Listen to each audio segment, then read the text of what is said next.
Kali ini kita akan coba merenungkan sebuah pertanyaan yang, sangat mendalam. Pertanyaan ini datang dari sebuah himne spiritual yang terkenal, dan pertanyaannya itu simple tapi menusuk langsung ke hati. Apakah engkau ada di sana? Nah, apa sih sebetulnya makna di balik pertanyaan ini? Yuk, kita bedah bersama. Nah, ini dia inti pertanyaannya. Apakah engkau ada di sana ketika mereka menyalibkan Tuhanku? Dengerin deh, ini kan bukan pertanyaan soal lokasi ya, bukan soal kamu ada di mana secara fisik, bukan. Ini tuh lebih ke sebuah undangan, ajakan buat kita masuk ke dalam momen yang paling krusial dalam sejarah iman. Dan jawabannya ini mungkin bikin kaget, tapi sebenarnya sangat mendasar. Secara rohani, jawabannya adalah ya.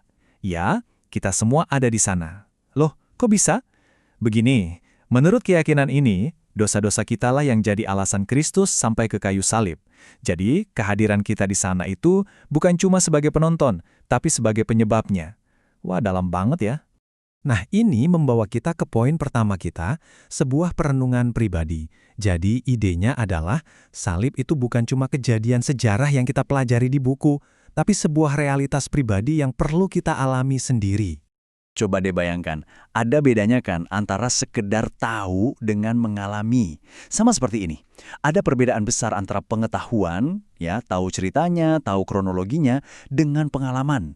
Pengalaman itu artinya kita secara pribadi betul-betul bergumul, merenungkan apa sih arti pengorbanan itu buat hidup kita masing-masing. Karena pada dasarnya iman yang sejati itu bukan cuma di kepala, bukan soal mengumpulkan fakta-fakta teologis, tapi iman itu adalah sebuah pengalaman pribadi yang benar-benar menyentuh dan menggerakkan hati kita, bukan cuma pikiran. Jadi coba deh kita lihat pertanyaan, apakah engkau ada di sana itu bukan sebagai tuduhan ya? Anggap ini sebagai undangan yang lembut. Sebuah ajakan buat kita untuk jeda sejenak, lihat ke dalam diri, dan coba direnungkan. Apa sih hubungan saya pribadi dengan peristiwa ini? Apa artinya salib buat saya hari ini? Oke, sekarang kita masuk ke bagian kedua.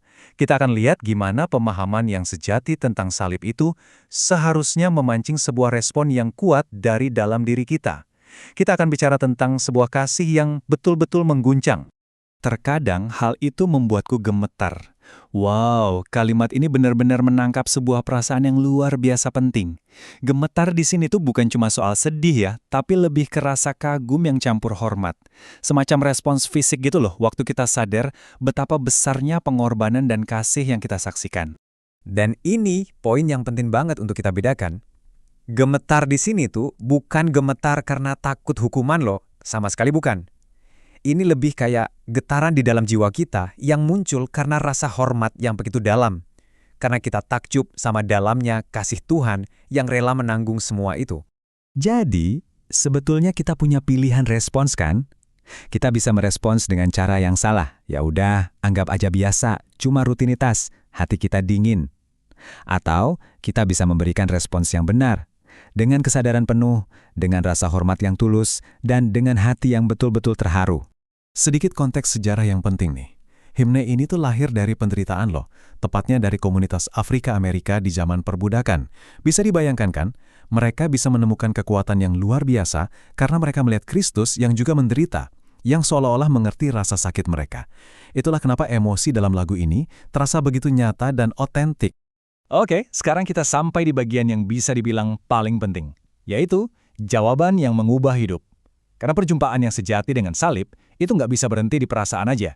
Dia menuntut adanya respons yang nyata dalam hidup kita sehari-hari. Dan ayat ini merangkum semuanya. Tidak ada kasih yang lebih besar daripada kasih seorang yang memberikan nyawanya untuk sahabat-sahabatnya. Ini dia puncaknya.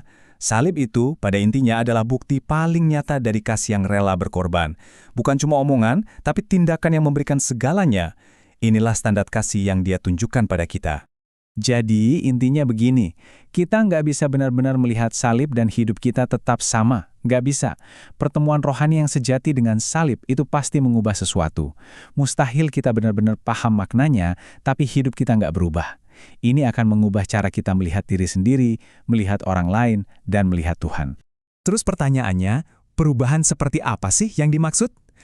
Secara praktis, ini dia respon iman kita. Jadi simpelnya begini. Kalau jawaban kita adalah, iya, secara rohani aku ada di sana, maka harus ada buktinya. Dan buktinya itu ya terlihat dalam hidup kita sekarang ini. Kehadiran kita di momen itu menuntut adanya perubahan di masa kini.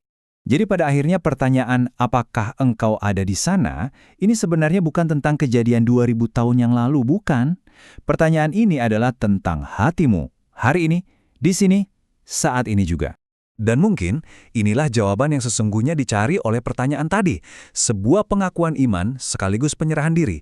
Ya Tuhan, aku ada di sana dan aku mau hidupku Engkau ubahkan. Ini adalah sebuah pernyataan bahwa kita nggak cuma mengakui kehadiran kita di kaki salib, tapi kita juga secara aktif mengundang kuasa dari peristiwa itu untuk membentuk kembali seluruh hidup kita. Mulai hari ini.